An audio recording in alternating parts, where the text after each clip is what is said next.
It's amazing how many things that we share in our lives where we don't realize that there's some blood contact that's enough to transmit the virus. We're not the leaders in the world. The Chinese were by far the first to understand this, made this mandatory in China, and they have seen an entire generation go from very high percentages of individuals infected at birth to now almost non-existent. So, we're not alone in trying to pursue this approach. Dr. Osterholm, the nights are dark and getting longer. How are you doing?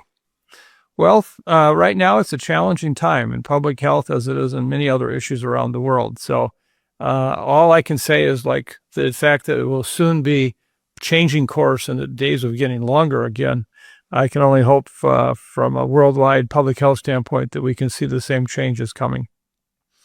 I have some questions for you about that. Particularly today, I want to talk about hepatitis B, vaccines and the virus and recommendations up until now and how they might be changing. RFK Jr., Trump's appointee for Surgeon General Casey Means, Senator Rand Paul, and others have argued that it is crazy to vaccinate newborn babies for hepatitis B if their mother had a negative test for hepatitis B during pregnancy.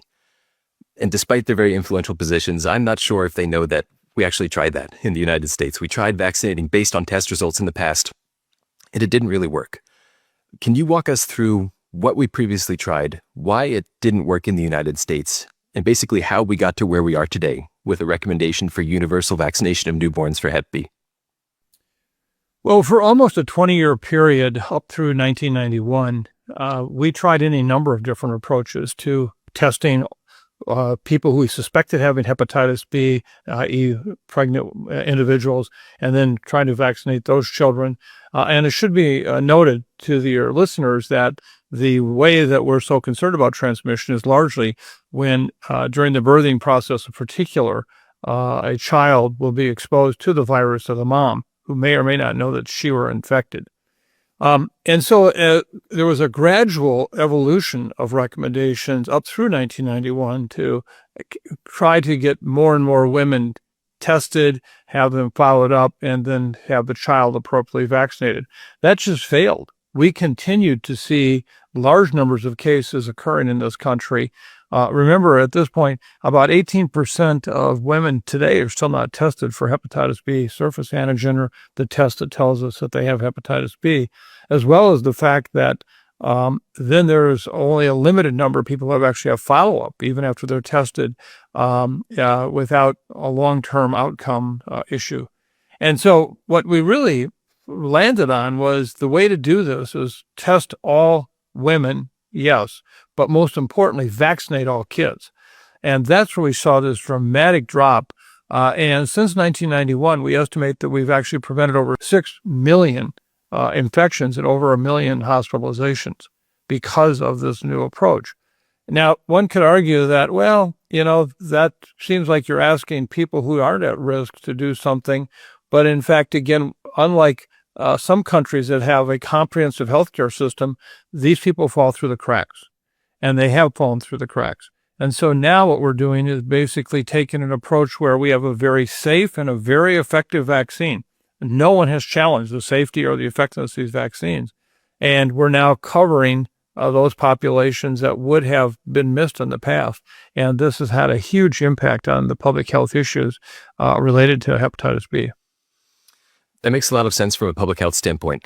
I want to follow up on sort of the very individual standpoint. Like if you know for sure you are hepatitis B negative as the mother, you took the test very recently, maybe there's a couple % chance for a false negative result. How is the virus transmitted in the real world, aside from needles and intercourse or infection during birth itself?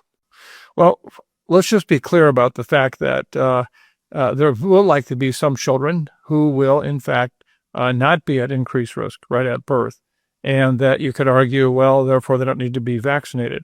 The challenge with that is like giving people the option of, do I use my seatbelt today or not? You can decide. Okay, you don't. I mean, how many times have you put your seatbelt on as a mandatory action of a law in your state requiring seatbelts? And you say, well, but I'm just going down 3 blocks to my neighbor's house. I'm not going to be at risk. And in many ways, it's a very similar situation. is the fact that we still don't want to miss those who might be test negative at a given point, but in fact are infected at the time of delivery and transmit the virus to the baby. And if, in fact, this were a negative impact issue, such as if the seatbelt were going to cause you to have severe back damage by using it, or somehow would cause you to have some health ailment, you could argue, well, maybe mandatory seatbelts should be left up to the individual, not to the state. Well, in many ways, there's a lot of similarities here, where what we're saying basically is because it is so safe, is so effective, that, in fact, to make certain that we even pick up those kids that would fall through the cracks, we will enact this approach. And what's really been important, I think, is that it has been very successful. Hospitals around the country now have a very specific stockpile of hepatitis B vaccine in-house. The system has been well worked out, and the vaccine is covered for because it's recommended under the Vaccine for Childhood immunization here in this country. And those are the things I think are really important to emphasize. If this recommendation is rescinded by the ACIP, then there's a real question, will the vaccine programs that we currently have in this country actually cover the cost of these vaccines? And now that's a whole nother issue, because if you add cost to it, that is prohibited for many people who just can't afford a vaccine at that time. So I think when you add this all up, think of your seatbelt example and think to yourself, how many times have I protested that? And how many times is that likely because I didn't protest it saved my life or someone else's life? And this is very similar to that very issue. In other words, if the mother or the baby were at some risk of an increased health impact because of the vaccine, Right. then you could argue, well, we got to have that discussion, and we would. But the fact of the matter is the body of data, over 400 studies dating back 40 years, have shown repeatedly there is no evidence of increased risk of any kind of serious health effect, and the vaccine is highly effective. I do wonder, I love the seatbelt example. I do wonder today, if seatbelts weren't mandatory and we tried to make them mandatory, if that would happen in today's climate. I think not. I think even the bigger one we see is car seats. And the fact pediatricians, family practitioners, nurse practitioners would tell you, thank God for car seats. And the fact that how many children would be seriously injured in relatively minor accidents if, in fact, they were not buckled in like that. And again, what's the likelihood you're going to have an accident with your baby? Very, very, very low. And, it's just too difficult to strap them in. We're just going 3 blocks to grandma's house. And yet that's really important because it's in that 3 blocks that oftentimes they do end up getting sideswiped and having a serious accident. So I think that's the kind of message we want to get across is that there's no downside to this. It's an upside only. Right. That's that sounds like a familiar quote we've heard recently. To go briefly back to transmission, my understanding is you can be infected too from surfaces, tabletops, washcloths, other fomites, and the virus can remain infectious for days, I think a week or longer.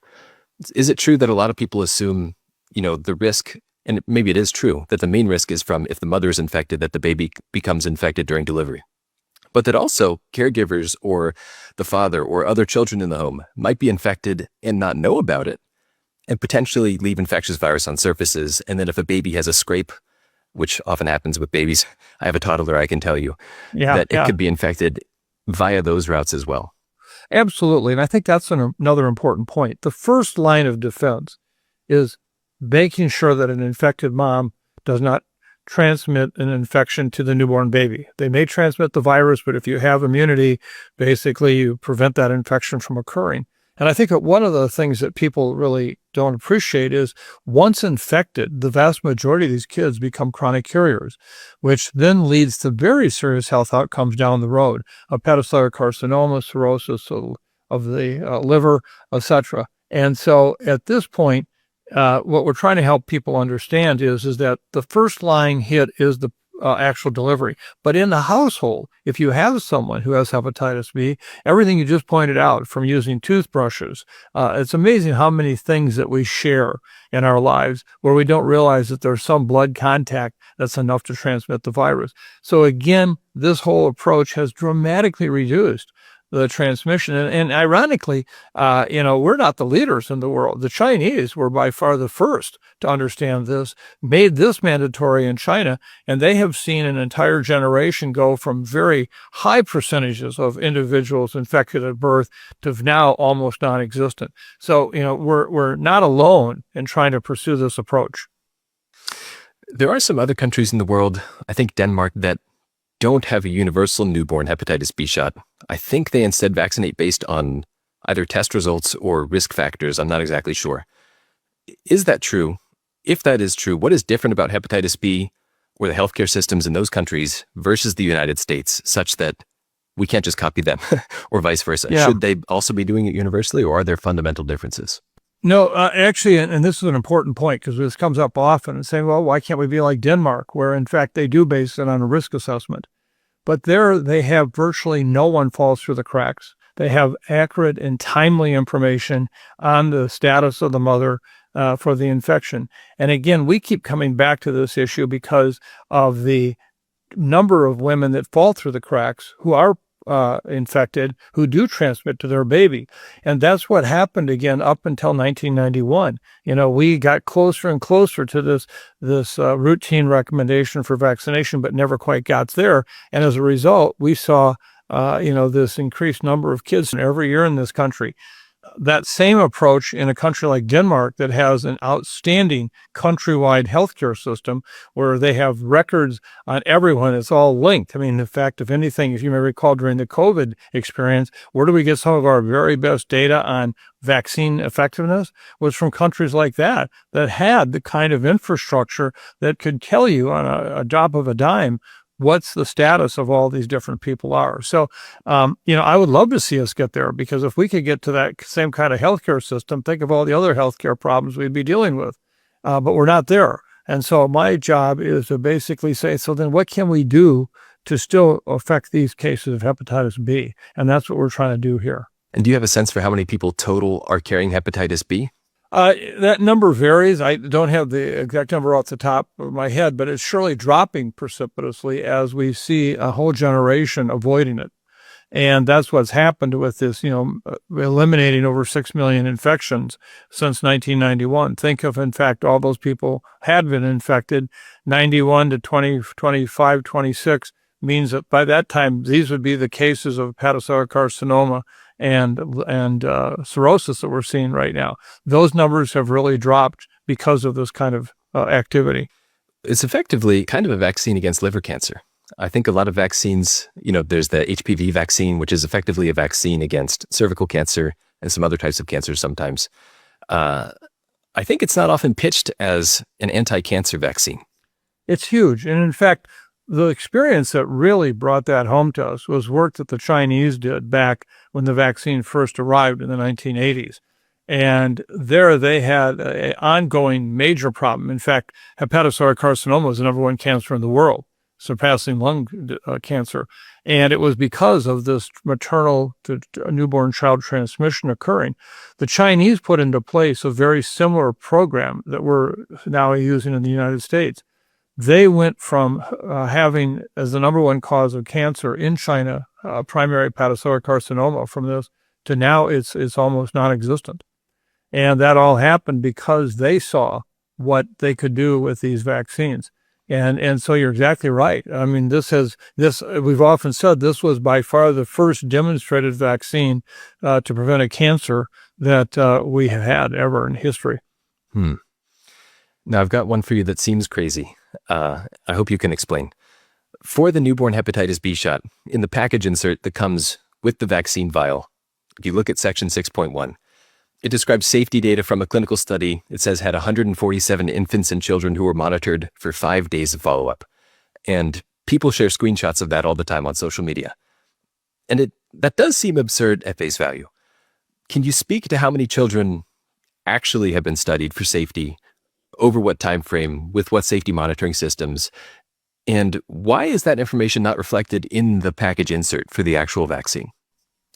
Well, remember, first of all, those are the data that were supplied to get the vaccine approved. And we can all argue that, what kind of data do you need or not need to get approval? So I'm with you on that. I actually agree that doesn't tell it.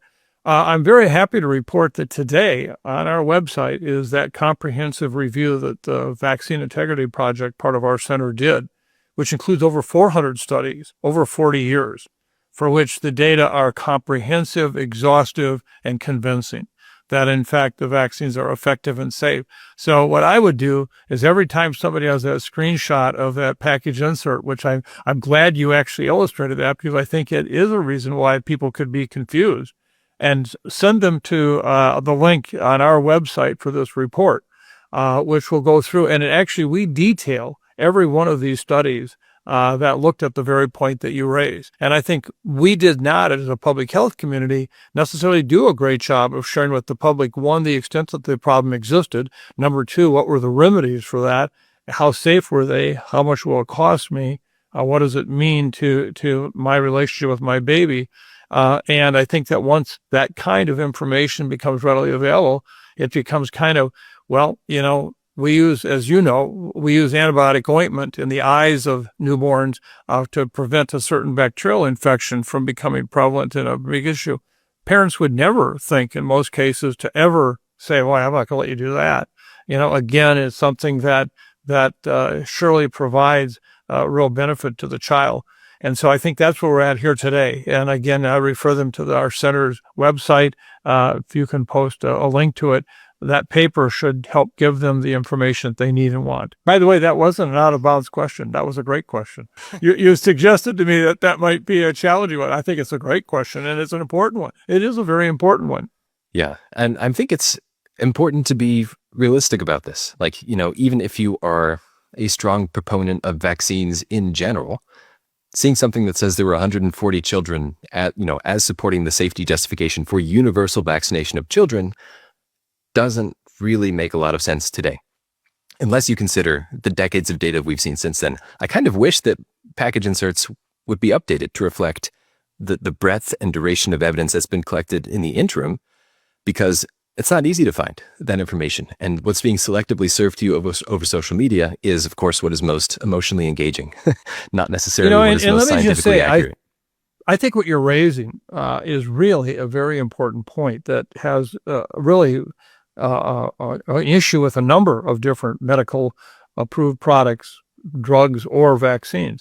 And today, there's no reason you can't keep an updated overall library of information that is well beyond that. So yes, you can't give out a 400-page booklet every time you have a product, but you can basically allow someone to go to a website, which didn't exist. Remember when the vaccines first came out, this didn't exist, this technology. I think what you raised is a really good point, and that's the whole purpose of why we did the review we did, because that should be available. And why not put a QR code on the package insert of 1 or 2 pages and let the public go back to the full breadth of the data and let it keep building. I think as new things happen or issues come up, that should be part of that library of information about those. And so I'm glad you raise it. I think it's an important point.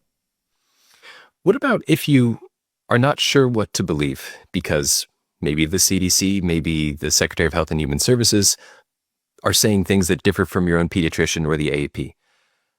What if you want to just delay by, say, a month or a couple months or something instead of getting it at birth?